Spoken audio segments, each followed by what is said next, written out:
नमस्कार शांति, जय Hind, good evening. आज हम अपने टॉक शो विद पूजा सिंह में स्वागत करते हैं जिले की एक ऐसी शख्सियत जो कि विगत 12 सालों से स्ट्रगल कर रही है और जिसके गले में मां सरस्वती का वास है, लेकिन शायद जितना उनको अवार्ड चाहिए था आजमगढ़ जिले से उनको मिला नहीं। आइए हम स्वागत करते हैं अपने स्टूडियो में तुषार सिंह ठाकुर, स्वरम बैंड के ओनर का। नमस्ते तुषार सिंह, और आप बताइए कि कैसे हैं आप? कैसा चल रहा है इस समय आपका? बहुत अच्छा भी चल रहा है, बहुत बुरा भी चल रहा है, लेकिन चल रहा है। जैसे अच्छे में क्या चल रहा है? अच्छे में चल रहा है कि अपना रियाज चल रहा है जी बिल्कुल, वो तो कलाकार हमारे साथ जो चल रहे हैं वो तो चल ही रहा है। जो बुरे वक्त में नहीं साथ दे रहे हैं वो भी चल ही रहा है, तो चल ही रहा है, सब कुछ चल रहा है।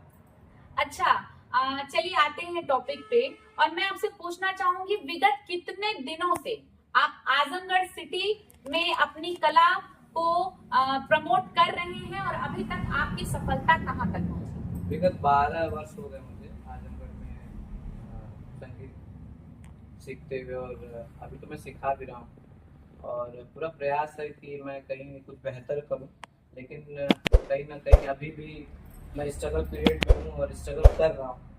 लेकिन वही है कि अपना रियाज करते रहो, कभी तो सफलता मिलेगी। इसी आस में मैं आजमगढ़ के जितने भी हमारे लोग जो सपोर्ट करने वाले हैं, जो बड़े बड़े प्रोग्राम ऑर्गेनाइज कराते हैं, जो बाहर भेजते हैं, तो इसी उम्मीद में हूँ कि कुछ हमें भी कुछ बेहतर मिले और मैं भी अपने कला को अपने आजमगढ़ को रिप्रेजेंट कर पाऊँ।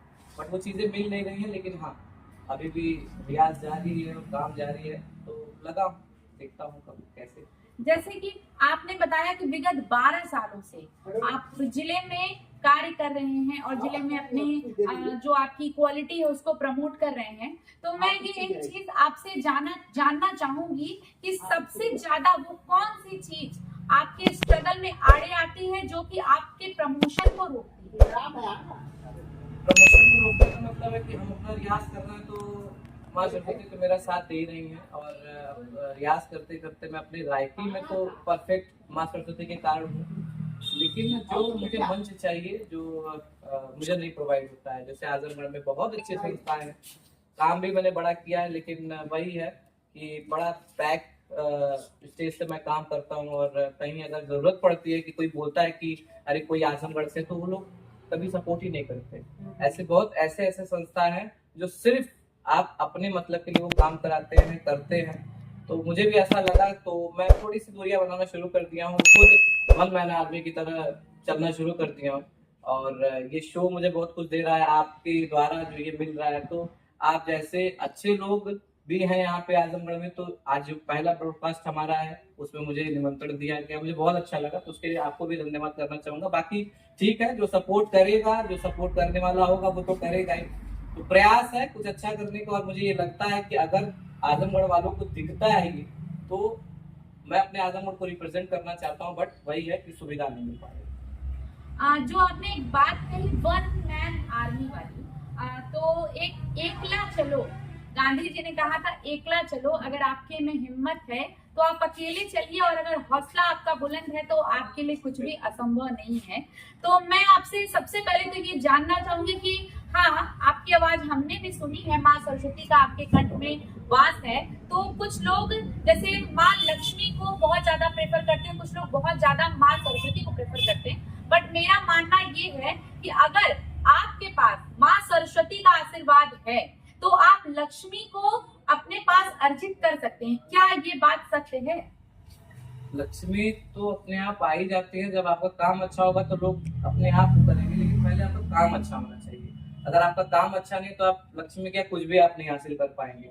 तो हम तो कोशिश में रहते हैं अपने आजमगढ़ में जितने भी संस्थाएं जो भी प्रोग्राम कराते हैं, तो हम कभी पैसे का डिमांड नहीं करते। हमें ये चाहिए कि हमें एक मंच मिले, हमारे बच्चों को एक मंच मिले, हमारे पीछे हमारे जो छोटे भाई हैं जो स्ट्रगल कर रहे हैं, जो म्यूजिक सीख रहे हैं, जिनको मैं सिखा रहा हूँ, तो मुझे ऐसा लगता है कि इस बार जो डांडिया का प्रोग्राम हुआ, मैंने जगह जगह भी प्रोग्राम किया, लेकिन मैंने पैसे का डिमांड नहीं किया। क्यों? क्योंकि अभी मुझे फेम चाहिए, अपने बैंड का नाम चाहिए। हमारा बैंड छोटा सा स्वरम द बैंड, तो दुर्गा शक्ति सेवा और बीडीएस डांस एकेडमी, इन लोगों ने मुझे बहुत सपोर्ट किया डांडिया में, तो चल रहा है और अच्छा भी है। चलिए, आपने एक बात छेड़ी डांडिया।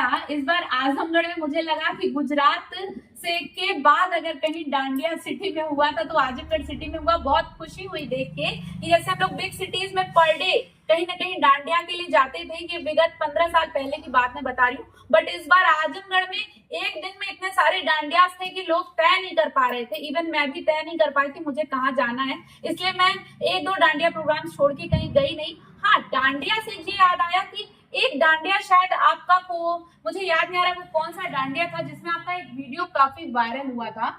उसमें किसी बच्चे को चोट भी लग गई थी और आपने बहुत दुखी होकर एक वीडियो बनाया था। क्या था पूरा मामला और ऐसा कैसे हुआ था? वो प्रोग्राम मेरा ही था, मतलब हमारी पूरी टीम का था, और उचित भी नहीं है कि मैं नाम लूं, लेकिन ये पूरा आजमगढ़ जानता है कि हम लोगों के साथ क्या हुआ था।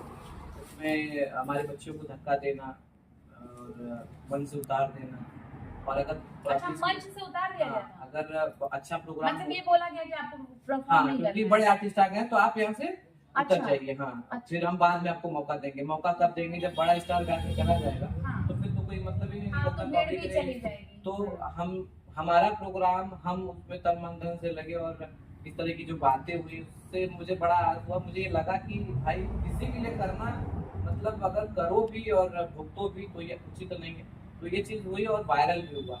तो शायद कभी कभी भगवान कुछ अच्छा भी करते हैं। वायरल हुआ, लोग मुझे जाने, लोग ने मुझे प्रमोट किया वहां से, तो ठीक है। उनका अपना सोच, अपना नजरिया था, हमने उनका साथ दिया। उन्होंने हमारा साथ नहीं दिया, वो बात की बात है, लेकिन हम तन मन धन से, और बहुत से ऐसे लोग थे जो उनका साथ दिए, लेकिन एंड टाइम में उनको भी दुखी हुए, और अभी तक वो दुखी है। तो अच्छा। दुखी ही है, और ठीक है, क्या बोलना, उनके लिए कुछ बोलने की आवश्यकता नहीं है। अच्छा, ये मैं जानना चाहूंगी कि एज अ टीचर आप बच्चों को सिखाते भी हैं, और काफी रील्स वगैरह मैंने देखा है जिसमें आप बच्चों को सिखाते हैं। तो एज अ टीचर बच्चों को सिखाने में सबसे बड़ी कठिनाई क्या आती है आपको, कि जब आपको एक थोड़ा सा या कभी ऐसा कोई झुंझलाहट होने लगती होगी कि अरे यार ये सीख नहीं पा रहा, या कुछ ऐसा कभी आपने फील किया? नहीं, फील इसलिए मैं नहीं करता हूँ कि अगर कोई बच्चा वाकई में अच्छा करता है तो मुझे लगता है कि उसको प्रमोट करना चाहिए।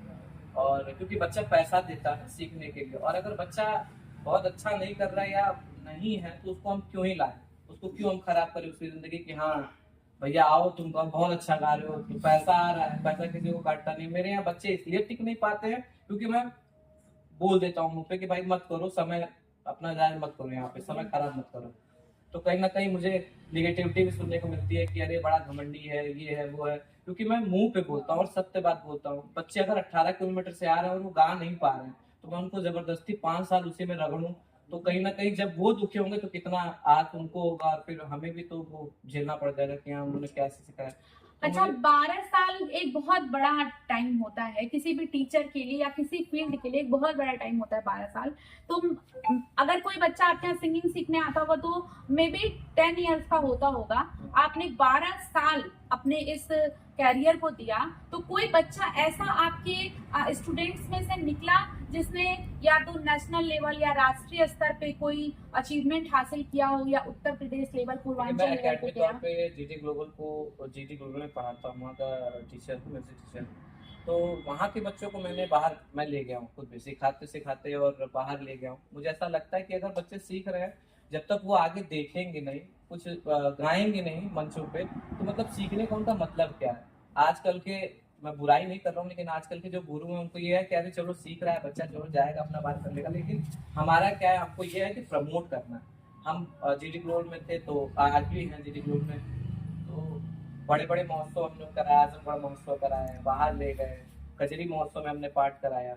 तो अपनी क्षमता के अनुसार मेरी जितनी क्षमता मैं उतना करने का प्रयास करता हूँ, और बच्चों को उस क्षेत्र में ले जाने का प्रयास करता हूँ। अच्छा, जिले में अभी कुछ दिन पहले से कंट्रोवर्सी का बहुत सब्जेक्ट रहा, और मैं पिछले भी विगत कुछ दिनों से महोत्सव बहुत सारे होते आए हैं, और उसमें भी देखी बहुत सारे आयोजनों में कि मैं आपसे ये जानना चाहती हूँ कि क्या इस जिले की जनता भोजपुरी गानों को ही पसंद करती है, या उनको और किसी गानों के प्रति उनका रुझान बढ़ाया ही नहीं जाता है? तो क्या ये जिले की चॉइस है भोजपुरी या गजल या सूफी गायकी जो है वो जिले में प्रमोट करना लोग अच्छा समझते नहीं है, प्रमोट करने नहीं दिया जाता? इसके बारे में मैं बस इतना कहना चाहूंगा कि भोजपुरी बहुत अच्छा हमारे पूर्वांचल का भाई लोग है, तो हम तो बोल नहीं सकते कि भोजपुरी खराब है, बट गाने जो गंदगी नहीं, भरे। भोजपुरी बहुत अच्छी चीजें हैं। भोजपुरी हमारी मातृभाषा है। जैसे गुजरात वालों का गुजराती, बंगाली, तो भोजपुरी हमारी मातृभाषा है, बहुत अच्छी चीज है भोजपुरी।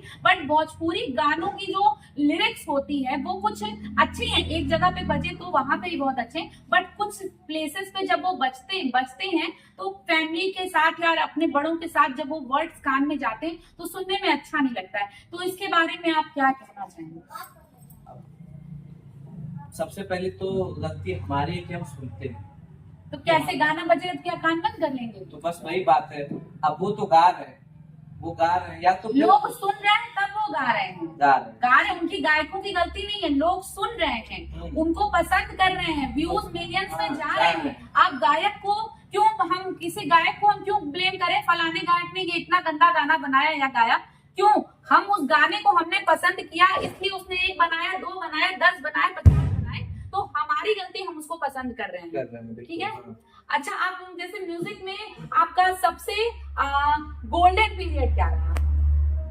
सबसे ज्यादा मेरा गोल्डन पीरियड था 2008-7, मेरा गोल्डन पीरियड था जब मैं शुरुआत किया था, और मुझे अच्छे अच्छे मंच मिल रहे थे, जिसमें एक रिलीफ इंडिया क्लब, हमारे लड्डू भैया राघवेंद्र मिश्रा जी का एक शो होता था, आज भी होता है, तो रिलीफ इंडिया क्लब के नाम से वो प्रोग्राम था, और मैं वहाँ पार्टिसिपेट करता था। ठीक है, 2 साल में लगातार हारा, लेकिन मुझे एक ऐसा लगा कि इतने पार्टिसिपेट, इतना करने वाले लोग हैं, तो मुझे रियाज थोड़ा बढ़ाना चाहिए, तो मैं जीता फर्स्ट, तीसरे साल भी जीता, चौथे साल भी जीता, पांचवें, तो मुझे ये लगा कि यहाँ कुछ बेहतर हो रहा है। तो एक जो मंच देने वाला हमारा जो मुझे जो काम किया वो राघवेंद्र मिश्रा जी ने किया, इसलिए मैं उनको भी इस चैनल के माध्यम से थैंक यू बोलना चाहूंगा।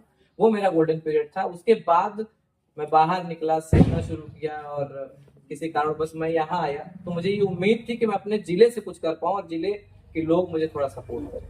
मैं आपसे ये कहना चाहूंगी कि आपकी एज ग्रुप के या आपसे कुछ छोटे या आपसे कुछ बड़े जो स्ट्रगलर सिंगर हैं, उनके लिए आप क्या संदेश आज देना चाहेंगे कि क्या दिशा निर्देश है आपका? मुझे लगता है, मैं अपना एक्सपीरियंस शेयर करना चाहूंगा कि इस आजमगढ़ में सुनने की क्षमता किसी को है नहीं। अच्छे सिंगरों को, अब हमारे खुद आर्टिस्ट ही हैं कि अरे क्या ही गाते हैं, क्या ही बजाते हैं, क्लासिकल तो गाते हैं। मैं कहता हूँ कि क्लासिकल जो मेरा जड़ है, मैं तो उसको कभी भूल नहीं सकता, और मैं हमेशा ये कहूंगा कि सभी को क्लासिकल सीखना चाहिए, शास्त्रीय संगीत को सबसे ऊंचा रखना चाहिए। ये आजमगढ़ में बहुत रियर लोग हैं जो शास्त्रीय संगीत को समझते हैं और गाते हैं, क्योंकि मैं गजलें भी गाता हूँ, सूफी भी गाता हूँ, मैं भोजपुरी भी गाता हूँ। अभी छठ गीत हम लोगों ने रिसेंटली किया और अच्छा रिस्पॉन्स मिल रहा था उसका। तो मैं जितने भी मेरे स्ट्रगल भाई है ना, तो उनको मैं यही सलाह दूंगा कि अगर आप इस फील्ड में उतर गए तो कभी हार मत, करना है तो चलते रहो, रियाज करते रहो। मेन है आपका रियाज, अगर आपका रियाज खराब है तो आप कितना भी स्ट्रगल कर लो, सब बेकार है, चलते रहो। अच्छा, अभी शादी हुई है कि नहीं आपकी? नहीं, अब शादी तो हुई नहीं, बस शादी हो ही जाएगी। अच्छा, हो जाएगी। तो मैं ये चाहूंगी कि अगर आपकी वाइफ ने पहली बार आपसे कोई गाना सुनने की चाहत रखी, तो आप उसके लिए पहला गाना कौन सा गाना चाहेंगे? मैं उसके लिए पहला गाना थोड़ा सा गा के पहले बताइए, मतलब ऐसा फील करिए कि अपनी वाइफ के सामने बैठे हैं, आपकी शादी हो गई है और आपकी फर्स्ट मीट है, और आप, उन्होंने कहा कि मैं आपकी आवाज से बहुत प्यार करती हूँ और आप मेरे लिए गाना गाइए, तो आप कौन सा गाना? और अगर उसने ये भी एक शर्त रखी कि अगर मुझे ये गाना नहीं पसंद आएगा तो इसके बाद आप कभी मेरे लिए मत गाइएगा, तो कौन सा गाना होगा जो आप उसके लिए गाना चाहेंगे? मैं उसके लिए गजल ही गाना चाहूंगा। अरे गजल में ही क्या गाएंगे? गजल में जैसे कि दया रे दिल की रात में चराग सा जला गया, दया रे दिल की रात में चराग सा जला गया, मिला नहीं तो क्या हुआ, वो शक्ल तो दिखा गया, दया रे दिल की रात में चराग सा जला गया। वाह, आपकी आवाज तो बहुत अच्छी है और बहुत सुन के बहुत अच्छा लगा, बहुत रिलीफ, बहुत शांति मिली। तो सिंगर की सबसे बड़ी पहचान होती है, अगर उसके गाने से किसी सामने वाले को सुकून मिलता है तो रियल लाइफ में भी वो सिंगर है। और मैं हमेशा कहना चाहूंगा, चाहे कोई गाना बजाना करे या ना करे, लेकिन जो सुकून गजलों में मिलता है, अगर आप बहुत प्रेशर में हो, बहुत मेंटली हैरेस हो या जो भी है, आप गजलें सुनो, ठुमरियां सुनो। भोजपुरी तो वही ना बात हुई कि सुकून की चीजें क्या है, सुकून की चीजें भोजपुरी में म्यूजिक भी सुकून है। की आप चीजें कल्पना हैं। जी को सुनिए, मालिनी अवस्थी जी को सुनिए, शारदा सिन्हा जी को सुनिए, इनकी ऐसी ऐसी गजलें हैं कल्पना जी की कि आप सुनेंगे तो आपको खुद अच्छा लगेगा। तो अच्छे गानों को प्रमोट करिए। समाज को मैं हमेशा ये कहता हूँ कि भाई हम लोग भी गाते हैं, हम भी सीखे पड़े हैं, तो आप लोग ऐसे गीतों को प्रमोट करेंगे जिससे हमारा भी नाम होगा और हम भी आप लोग देखेंगे, हमारा प्रयास जारी रहेगा। तो हमें भी अच्छा लगेगा कि हाँ यार अच्छा सुन रहे हैं तो हम अच्छा सुनाएंगे। अब अगर समाज वही भदगी पे उतर जाए कि हम भदगी सुनेंगे तो फिर हाँ, हम लोग वही को वही बेकार वही दैट वही चीजें मैं भी कहना चाहती हूँ कि लोग सिंगर ही गलती देते हैं। फला सिंगर ने ऐसे गाने गाए, फला सिंगर ने नहीं। सिंगर की तो कोई गलती नहीं है, उसके पास कला है, वो मंच पे है, उसके हाथ में माइक है और सामने उसके 2000 की पब्लिक है। अब वो आपके आवाज में क्या सुनना चाह रही है, तो सिंगर के ऊपर वही प्रेशर है गाना। सिंगर की वहां पे उसके वर्डिंग की कोई गलती नहीं है। आप जिस चीज को पसंद करेंगे, वो कलाकार है भाई, अपनी कला की प्रतिभा उसी में आपको दिखलाएगा। ठीक है, अगर आपको एक अंतरराष्ट्रीय स्तर पे कभी खड़ा कर दिया जाए और आपको अपने देश के लिए एक ऐसा जोशीला गाना गाने को कहा जाए कि जिससे आपके देश में कुछ लोगों के मन में एक देशभक्ति की भावना तुरंत प्रज्वलित हो, तो मैं चाहूंगी कि आप वो गाना हमें इस शो पे गा के सुनाएं। बहुत पहले सीखा था गुरु जी से, हमारे गुरु जी तो ओझा जी के बहुत ही अच्छे मास्टर, उन्होंने हमको एक लाइन सिखाई थी, अब न टुकड़ों में